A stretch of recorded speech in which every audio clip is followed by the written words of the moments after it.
Olá, meu amigo, minha amiga, meu irmão, minha irmã, nós estamos aqui iniciando uma série de estudos com a revista Trilho da Fé, com o tema Conhecendo a Nova Vida.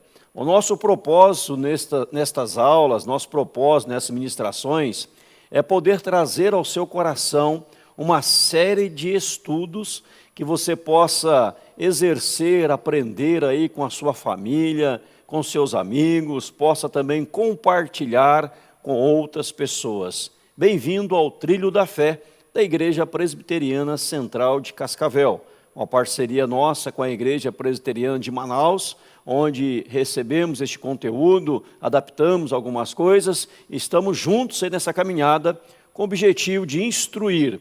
A Bíblia diz em Mateus 22, 29, errais por não conhecer as Escrituras e nem o poder de Deus. Nós erramos por não conhecermos as Escrituras. Então, para não errarmos, é preciso conhecimento da palavra de Deus. É isso que nós vamos fazer a partir deste momento. Nós vamos, então, para a primeira aula da revista 2, Conhecendo a Nova Vida. Serão, ao todo, 3 lições, 3 revistas. A primeira, Conhecendo a Jesus, toda ela já foi gravada. Nós vamos estar disponibilizando aqui nas redes sociais para você, e também as próximas lições, gravando e procurando aprimorar e melhorar cada vez mais. Então hoje nós vamos entrar nesse tema, Trilho da Fé, você está vendo aí na sua tela, o título é Conhecendo a Jesus, é a revista número 2, aqui da Igreja Presbiteriana Central de Cascavel. Tem uma introdução, esse material todo estará disponível para você também em PDF, que você poderá baixar para o seu computador. Deixa eu voltar um pouquinho aqui. Os temas, os assuntos que serão abordados, que serão estudados, que serão ministrados no decorrer destas aulas, são estes aí. Estudo número 1, compromisso com Deus.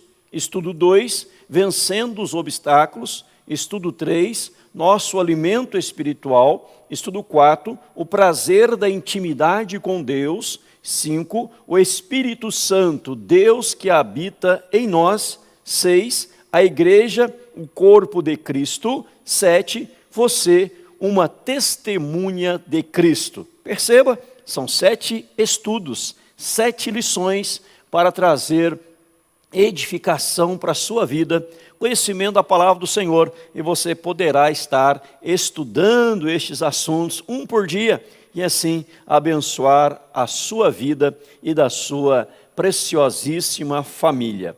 Vamos à aula então de hoje, estudo número 1, compromisso com Deus. Você desejando, perceba aí na sua tela, você está vendo aí na sua tela, a leitura semanal, segunda, terça, quarta, quinta, sexta e sábado, que você poderá fazer também no Evangelho de Marcos, todos esses dias. O texto central nosso é aí Romanos 6, verso 15 a 18.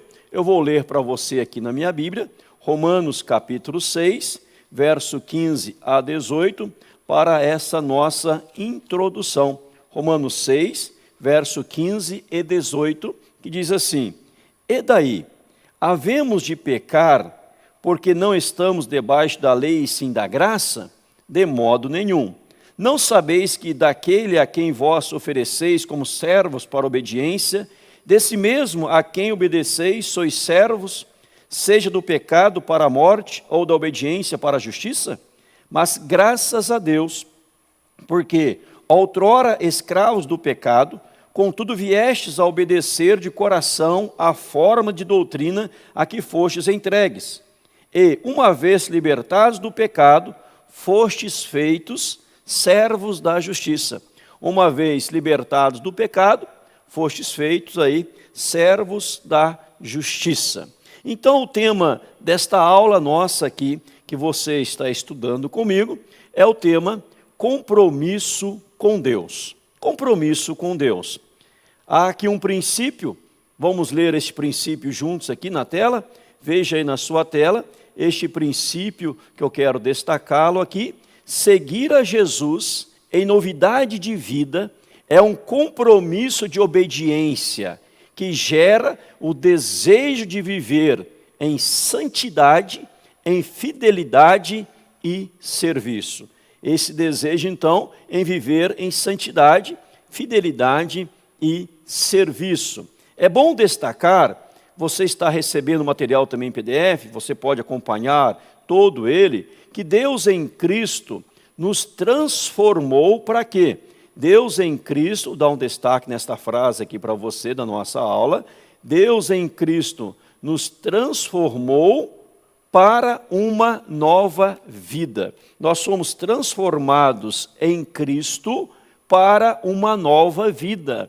Como está escrito, essa transformação que o Senhor Deus realizou na vida daqueles que creram em Jesus e foram conduzidos ao arrependimento, pode muito bem ser simplificada ou exemplificada. Exemplificada pelo quê? Vou dar um destaque aqui para você. A lagarta, quando ela é transformada em borboleta. A lagarta, na sua transformação em borboleta. Eu vou destacar aqui, ó, lagarta transformada em borboleta. Falando da lagarta, olha, você vai concordar comigo. O que é a lagarta? Eu vou aqui também dar um destaque para você. A lagarta, olha, é isto aqui, ó, que eu gostaria que você lesse comigo esta parte principal. A lagarta é um inseto rastejante, asqueroso e, em alguns casos, pode causar danos em contato com a pele. Não é admirada, nem procurada como relíquia. Ela não é admirada e nem procurada como relíquia. Ninguém quer guardar para si uma lagarta. Ninguém quer ter aí, tirar uma foto de uma lagarta, não é verdade? Porque ela é rastejante, ela é asqueroso, um objeto asqueroso, um inseto asqueroso, e em alguns casos pode até causar dano à pele. Então você não fala, olha que lagarta bonita, eu vou tirar uma foto dela, eu vou gravar esta foto para mim, eu vou colocar num quadro, eu vou colocar no mural e vou usar como pano de fundo nas gravações dos meus trabalhos, dos meus vídeos, etc, etc, etc. Ninguém faz isso. No entanto, este mesmo inseto, depois de um tempo no casulo, construído por ele mesmo, transforma-se no quê? No que a lagarta transforma depois?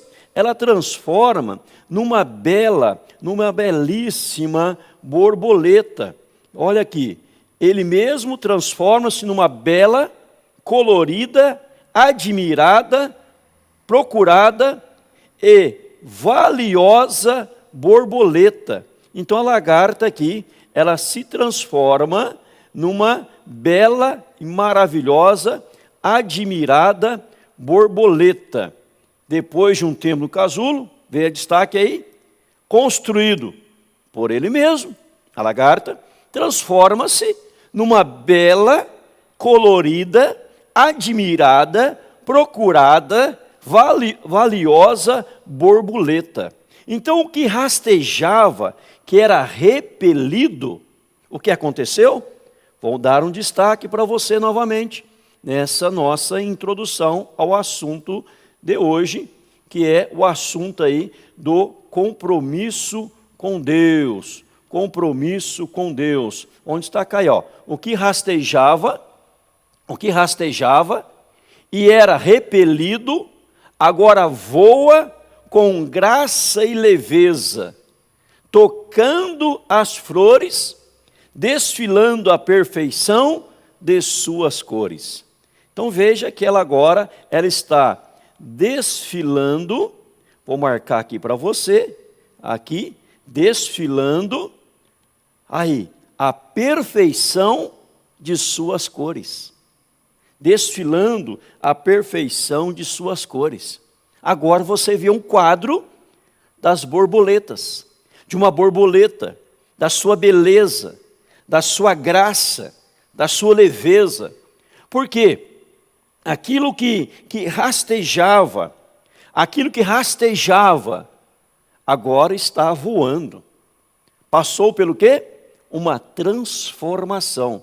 Aquilo que era asqueroso, aquilo que era repudiante, aquilo que ninguém queria, aquilo que as pessoas detestavam, tinha nojo, agora se aproxima. Agora quer tirar uma foto. Agora quer guardar uma lembrança. Por quê? Passou por uma profunda, maravilhosa, extraordinária transformação. Veja aí este texto que está na sua tela. O apóstolo Paulo está expondo as contradições entre a velha e a nova vida. No texto que nós lemos, Paulo está ali expondo as contradições da velha e da nova vida. E olha esta parte aqui que eu destaco para que você possa ler comigo nesta aula. Fomos transformados. Não precisamos mais rastejar em obediência ao pecado. Em Cristo, Deus nos deu uma nova posição e uma nova condição. Tudo é resultado da graça de Deus nas nossas vidas. Tudo é resultado da graça maravilhosa, extraordinária de Deus nas nossas vidas.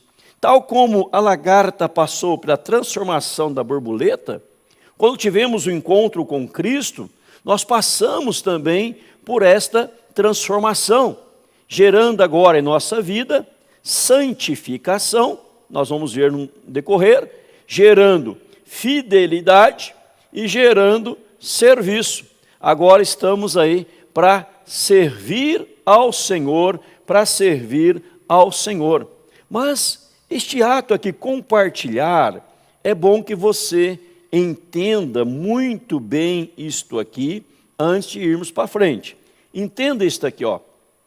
Vamos ler juntos? Tem aí no seu PDF ou na tela. É importante entendermos que a salvação não diz respeito apenas à vida após a morte, como se fosse uma passagem para o céu, adquirida gratuitamente e guardada no bolso para ser usada na hora. Não. A salvação implica numa mudança de vida, no novo começo agora com Cristo. Jesus é, de fato, nosso Salvador, mas também é o Senhor da nossa vida. Viver para Ele, sob o seu senhorio, é a característica principal do verdadeiro crente e produzirá em você a maior alegria que poderá experimentar. Então, quando nós falamos sobre a salvação, ela não diz respeito apenas à vida após a morte, como uma passagem que você adquiriu para o céu, adquirida gratuitamente, e você vai guardá-la no bolso, para usá-la apenas tão somente naquele dia que chegar a sua hora de partir deste mundo. Não, nada disso. A vida com Cristo, a transformação que Ele nos fez, nos levou agora a sermos nova criatura. Então eu queria que você guardasse isto aqui no seu coração, isto é importante para o seu aprendizado, é importante para o nosso crescimento, não diz respeito apenas à vida após a morte, como se fosse uma passagem para o céu, adquirida gratuitamente e guardada no bolso para ser usada na hora. Não, isto não é verdade. Então nós somos chamados aí, agora que tivemos o encontro com Cristo, para um novo propósito de vida. Agora nós vamos ler daqui para frente alguns textos, para nós entendermos, à luz da palavra de Deus, quais são estes propósitos. estes propósitos da nova vida que nós passamos, pela transformação. E vamos ver nesta aula o que Jesus nos ensina. Eu vou colocar para você aqui as perguntas, né? Você tem aí as perguntas, e em cima dessas perguntas nós vamos trabalhar então o texto sagrado. Segundo aí, ó, veja a primeira pergunta. Segundo qual texto? Deixa eu acertar para você aqui. Segundo 2 Coríntios 5,15, que mudança de objetivos ocorre em nossa vida quando recebemos a Cristo? Olhem bem, eu vou repetir para você, vou acertar aqui, vou repetir, aumentar para você. Segundo 2 Coríntios 5,15, que mudança de objetivos ocorre em nossa vida quando o quê? Quando aceitamos a Cristo. Quais são, então, os objetivos que ocorreram, as mudanças, quando aceitamos a Cristo? Então, vou ler para você agora na Bíblia, e se você tem aí em PDF, você poderá escrever. 2 Coríntios, capítulo 5, o versículo 15, diz assim, olhem bem, e ele morreu por todos, para que os que vivem não vivam mais para si mesmos, mas para aquele que por eles morreu e ressuscitou.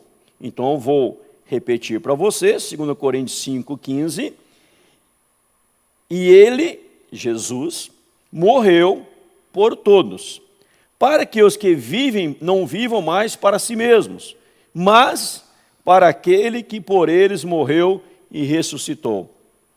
Voltando à pergunta, segundo 2 Coríntios 5,15, que mudança de objetivos ocorre em nossa vida quando recebemos a Cristo?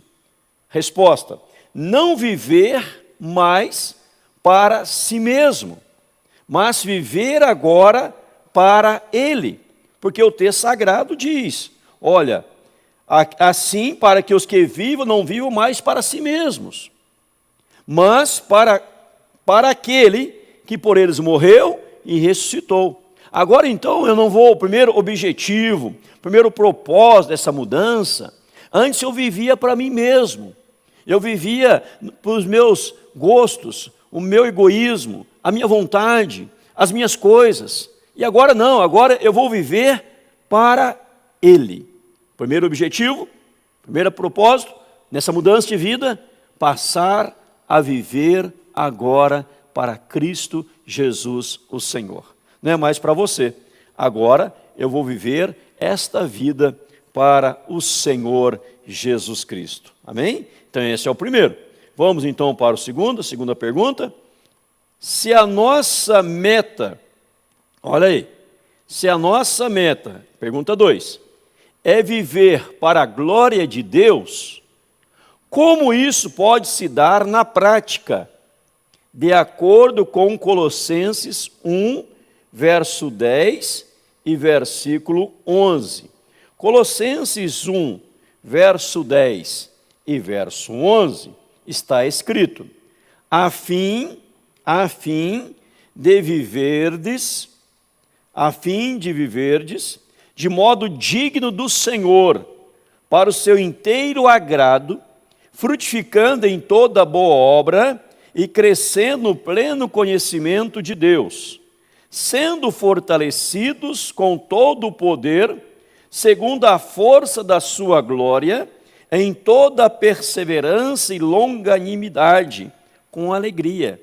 A pergunta, se nossa nova meta é viver para a glória de Deus, como isso pode se dar na prática? Veja bem, verso 10 e 11.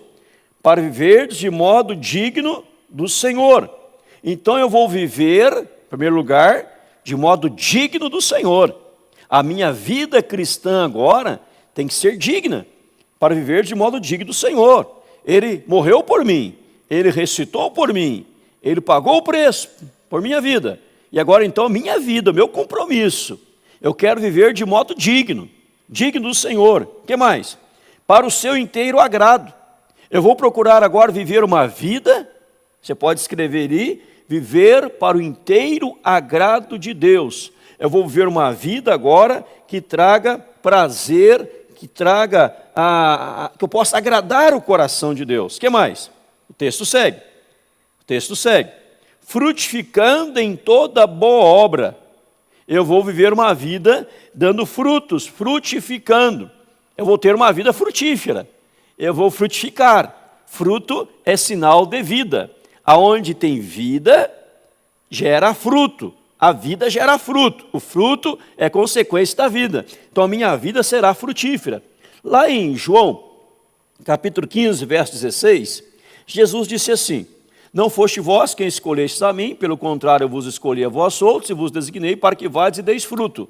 E o vosso fruto permaneça, a fim de que tudo quanto pedirdes ao Pai em meu nome, Ele vos conceda. Não fostes vós quem escolhestes a mim, eu vos escolhi a vós outros e vos designei para que vades e deis fruto. Então nós somos chamados para dar frutos. Como que eu vou viver? Para a glória de Deus? Viver para o seu inteiro agrado? Frutificando e crescendo no pleno conhecimento de Deus. Então veja aí, em quarto lugar, eu vou crescer no pleno conhecimento de Deus. Eu vou buscar conhecer mais a Deus.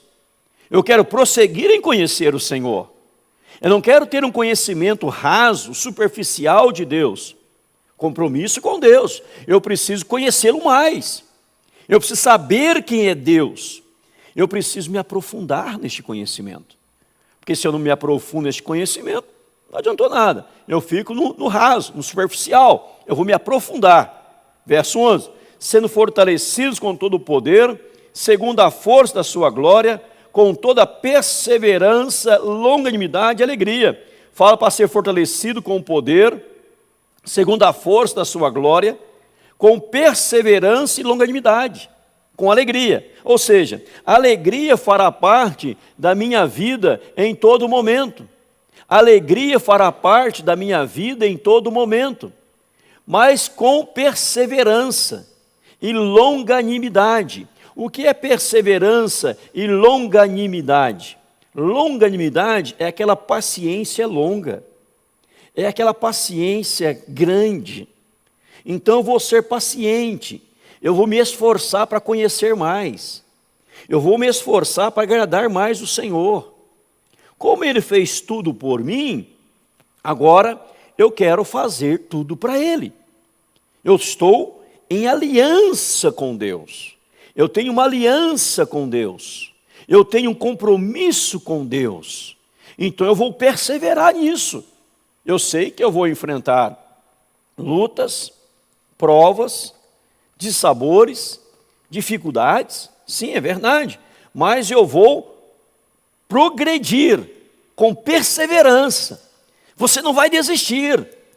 Diante da primeira dificuldade, primeiro obstáculo, da primeira luta, você não abandona. Você fala, eu quero agradar a Deus. Eu quero agradar a Deus, mas eu pequei, eu caí. O que você faz? Não tem mais jeito, eu vou abandonar. Não faça isso.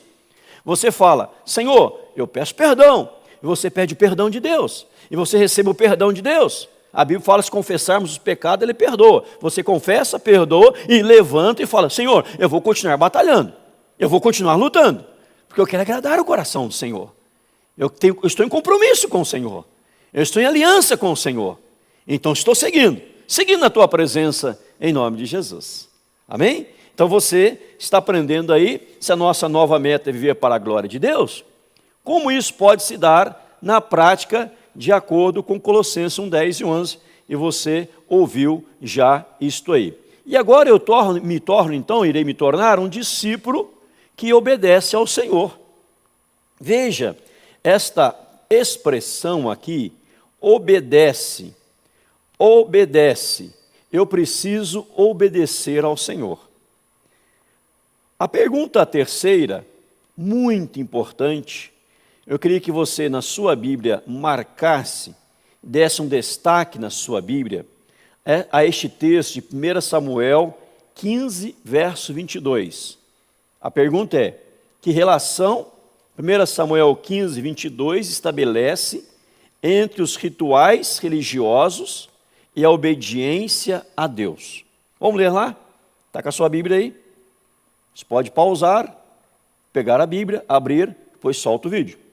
1 Samuel 15, verso 22. Porém Samuel disse: tem porventura o Senhor tanto prazer em holocaustos e sacrifícios, quanto em que se obedeça a sua palavra? Eis que obedecer é melhor do que o sacrificar, e o atender melhor do que a gordura de carneiros. Olha que texto impressionante, não é verdade? Eis, finalzinho do versículo, eis que obedecer é melhor do que o sacrificar. Então você está vendo que Deus não tem prazer em holocaustos e sacrifícios. O que Deus quer? Que relação? Na pergunta aí, 1 Samuel 15, 22 estabelece entre os rituais religiosos e a obediência a Deus? Qual a relação? Qual a relação entre isso? Rituais e obediência? Deus quer rituais? Deus quer formalismo? Deus quer estas coisas? Não, Deus quer o quê? Deus quer obediência. Entendeu? Deus quer obediência. Deus quer que eu obedeça a sua palavra. Deus quer que eu me renda à sua palavra. Deus quer que eu obedeça ao Senhor. Não importa o que eu estou fazendo para Deus, não importa, não importa. O que importa é se eu, de fato e de verdade, estou obedecendo a Deus. Sacrifícios, Deus não tem prazer em sacrifícios. Ações, Deus não tem prazer nisso. Deus quer um coração obediente. Todo pai gosta que o filho obedeça. E o pai se entristece muito, muito, muito, quando o filho deixa de obedecê-lo. Então você está aprendendo aí que o que Deus requer de nós, como bons discípulos, que possamos obedecê-lo. A pergunta número 4, o que caracteriza, olha aí, está lendo comigo? O que caracteriza aquele que ama a Cristo e que diz ser amigo, segundo João 14, 15 a 21 e João 15, 14. João 14, verso 15 e 21 fala assim, eu vou ler para você. Se me amais, guardareis os meus mandamentos. Verso 21. Aquele que tem os meus mandamentos e os guarda, esse é o que me ama. Veja o verso 21. Vou repetir para você. Aquele que tem os meus mandamentos e os guarda, esse é o que me ama. E aquele que me ama será amado por meu Pai também o amarei, eu também o amarei e me manifestarei a ele. João 15, verso 14. João 15, verso 14. Vós sois meus amigos, se fazeis o que eu vos mando. Vós sois meus amigos, se fazeis o que eu vos mando. Então, a pergunta é, voltemos à pergunta, o que caracteriza aquele que ama a Cristo, que diz ser amigo, segundo os textos? Fazer o que Jesus manda. João 15, 14. Vós sois meus amigos, se é condição sine qua non, condição sem a qual nada acontece. Se fazeis o que eu vos mando. Então você é amigo de Deus, amigo de Jesus, amigo do Espírito Santo, se você faz o que Ele manda. Então a marca maravilhosa, tremenda, poderosa, gloriosa, extraordinária do discípulo é a sua obediência ao Senhor.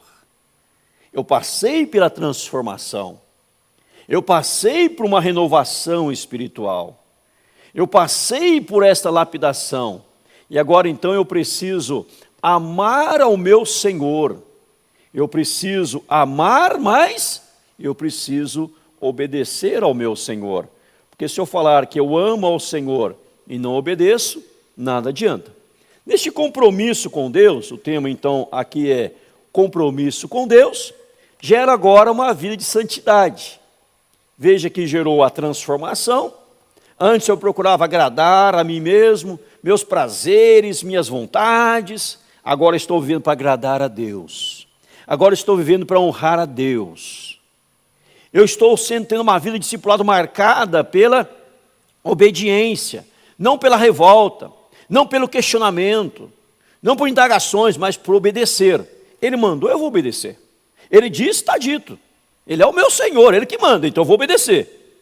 Mas, além de buscar agradar a Deus e obedecer, gera em minha vida agora santidade. Isto aqui é fundamental para a sua vida. Vou destacar para você aí, você está vendo aí, né? Uma vida em santidade. Olha lá, uma vida em santidade. A pergunta número 5. Você pode ler comigo a pergunta 5? Qual é a vontade de Deus para o cristão, conforme 1 Tessalonicenses, capítulo 4, versículo 3? Pois esta, estou lendo Colossenses 4, 3, 1 Tessalonicenses. Pois esta é a vontade de Deus, a vossa, o quê? Santificação. Qual é a vontade de Deus para o cristão? A santificação. E o versículo final diz que vos abstenhais da prostituição. Então Deus quer a minha santificação. Santificação, santo, quer dizer separado. Santificação, estou me separando para Deus. Eu estou me guardando para Deus. Eu estou vivendo na presença de Deus. Eu estou me santificando. Eu estou me abstendo do pecado, da sujeira. Deus quer então o quê? A nossa santificação. A pergunta número 6, nesta aula, que comparação, veja lá, que comparação, 1 Pedro 1 Pedro 1, 4 a 16, faz entre a nossa vida antes e depois de aceitarmos a Cristo. 1 Pedro 1, verso 14 a 16. Vou ler para você. Como filhos da obediência, não vos amoldeis as paixões. Como filhos da obediência, lembra da obediência? Como filhos da obediência, não vos amoldeis as paixões que tinhais anteriormente na vossa ignorância. Pelo contrário, segundo é santo aquele que vos chamou, tornai-vos santos também vós mesmos, em todo o vosso procedimento. Porque escrito está, sede santos, porque eu sou santo. Então a Bíblia está dizendo, que comparação faz entre a velha e a nova vida, após aceitar a Cristo? Não, verso 14, como filhos da obediência, eu estou obedecendo, não vos amoldeis as paixões que tinha anteriormente. Eu não vou voltar ao passado e voltar a praticar o que eu praticava no passado. Porque agora que eu estou em Cristo, eu sou uma nova criatura. As coisas antigas já passaram. Eu não vou praticar, se antes eu roubava, não vou roubar mais. Se antes eu furtava, não vou furtar mais. Se eu cometi qualquer tipo de pecado lá atrás, eu vou me abster. Porque agora eu vou frutificar para o Senhor. Eu vou me santificar para o Senhor. Eu vou agir em pureza para o Senhor. Eu vou me guardar para o Senhor e para a glória do Senhor Jesus Cristo. Conforme pergunta 7 lá, vou destacar para você. Você está acompanhando esta aula e você está crescendo junto comigo. Conforme Romanos 6, 1 e 2, qual é a nossa situação em relação ao pecado? Romanos 6, 1 e 2, qual é a nossa situação em relação ao pecado? 6, 1 e 2. Que diremos, pois? Permaneceremos no pecado para que a graça seja mais abundante? Olha, eu estava no pecado, a graça veio, foi maravilhosa na minha vida. Mas se eu permanecer no pecado, ela não vai ser mais abundante? Paulo responde no verso 2, de modo nenhum. Como viveremos ainda no pecado? Como viveremos ainda no pecado, nós os que para ele morremos? Como viveremos no pecado se nós para ele morremos? Então veja, conforme Romanos, qual a nossa situação em relação ao pecado? Nós morremos para o pecado. Nós morremos para o pecado. Então o pecado está morto. O pecado não tem mais domínio sobre a sua vida. Então agora nós buscamos esta santificação. Nós buscamos esta consagração.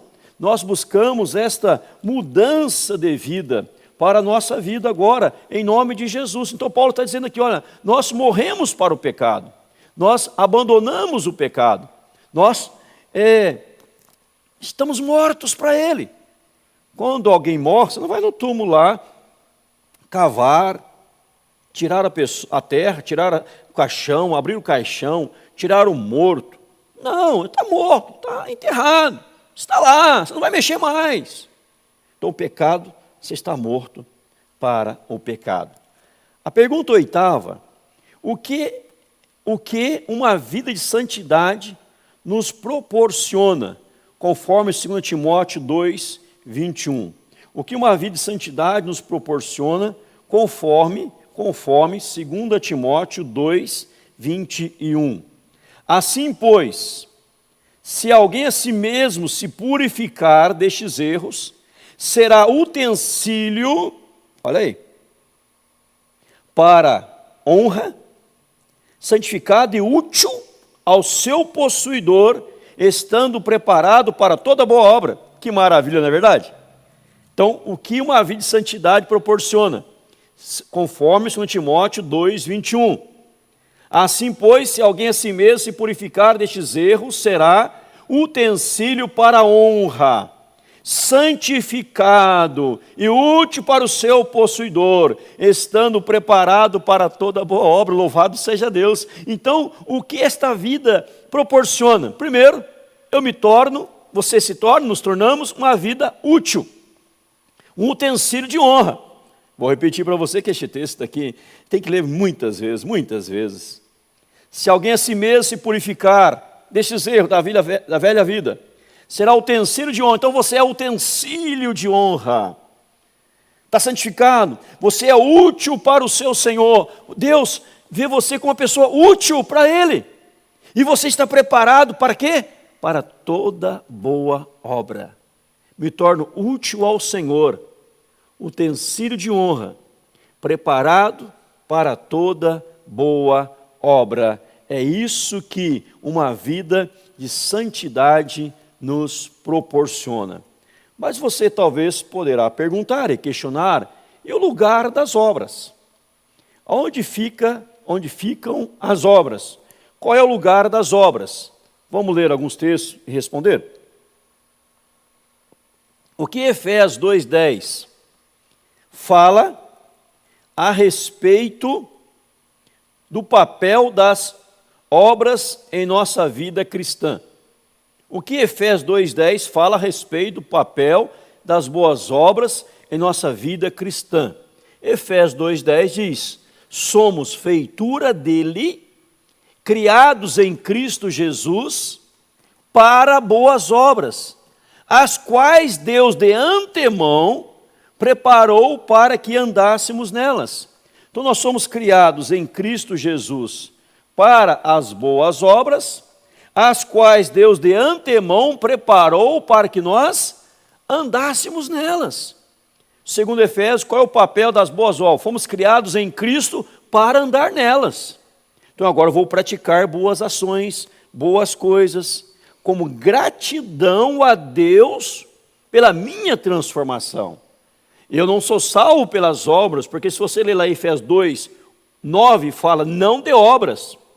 E o verso 8, pela graça sois salvos mediante a fé. Isso não vem de vós, é dom de Deus. Não de obras para que ninguém se glorie. Somos feitura dele, criados em Cristo para boas obras. Então eu fui criado para as boas obras. Então o papel das obras, eu vou andar nelas para glorificar e exaltar a pessoa bendita e poderosa do Senhor nosso Deus. A 10ª pergunta, que está aí na sua tela, vou dar um destaque. Segundo Tiago 2,18, o que é colocado em destaque quando, através de nossas ações, praticamos o que dizemos crer? O que é colocado em destaque quando, através de nossas ações, praticamos o que dizemos crer? Tiago 2, verso 18. Tiago 2, verso 18. Mas alguém dirá, tu tens fé, eu tenho obras. Mostra-me essa tua fé sem as obras, e eu com as obras te mostrarei a minha fé. O que é colocado em destaque? Olha bem, alguém dirá, eu tenho fé. O outro diz, eu tenho obras. O outro fala, mostra-me a tua fé sem as obras. E eu com as obras te mostrarei a minha fé. Então o que é colocado em destaque aqui? Se somos ou não verdadeiros cristãos. Porque os meus atos, as minhas ações, têm que revelar quem eu sou. Não são só, ou não será só apenas e tão somente as minhas palavras, mas as minhas ações, as minhas obras, meus procedimentos, vai revelar a fé que eu tenho na pessoa bendita do Senhor Jesus Cristo. Está entendendo? Então, o que é colocado em destaque? Quando através de nossas ações praticamos o que dissemos crer, a minha vida, os meus atos, vai revelar a minha fé no Senhor Jesus Cristo. Não é só crer, é crer e viver. A pergunta número 11 vem assim, ó, veja lá. Qual o objetivo supremo da prática das boas obras conforme Mateus 5,16? Mateus 5,16 fala, a pergunta, qual o objetivo supremo da prática das boas obras? Mateus 5,16. Assim brilhe também a vossa luz diante dos homens, para quê? Para que é o propósito? Vejam as vossas boas obras e glorifiquem a vosso Pai que está nos céus. Vou repetir? Vamos ler de novo?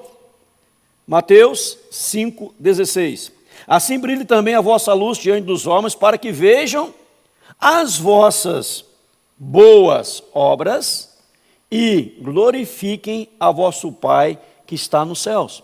Qual é o propósito, então, segundo o texto de Mateus 5,16? Glorificar a Deus. E 1 Pedro 2,12. Mantendo exemplar o vosso procedimento no meio dos gentios, para que naquilo que falam contra vós outros, como de malfeitores, observando-vos em vossas boas obras, glorifiquem a Deus no dia da visitação. Mantendo exemplar o vosso procedimento no meio dos gentios, para que naquilo que falam de vocês, ao ver as suas boas obras, obedecendo a Deus, agradando o coração de Deus, sendo fiel ao Senhor, não voltando à velha vida, mas desfrutando a nova vida, não é mais uma lagarta e lá rastejante, asqueroso, agora houve a transformação, agora é algo digno de ser admirado, é algo digno de ser espelhado, algo digno de ser visto, e você não vai voltar, a borboleta não volta a ser lagarta, passou para a transformação. E quando as pessoas veem isso, elas vão fazer o quê? Qual é o objetivo? A glória de Deus. A glória de Deus. Então eu vou resumir e encerrar a primeira aula. Primeira aula, então, compromisso com Deus. Nós somos chamados aí, fomos transformados, somos conhecidos agora nesse compromisso pela nossa obediência à palavra de Deus, aos princípios de Deus. Somos chamados para a santidade, para a santificação, e vamos praticar atos que levem à glória de Deus. Este é o compromisso do discípulo, do discipulado, do cristão, daquele que passou pela transformação. Que Deus te abençoe e até a segunda aula, querendo Deus em Cristo Jesus. Um forte abraço.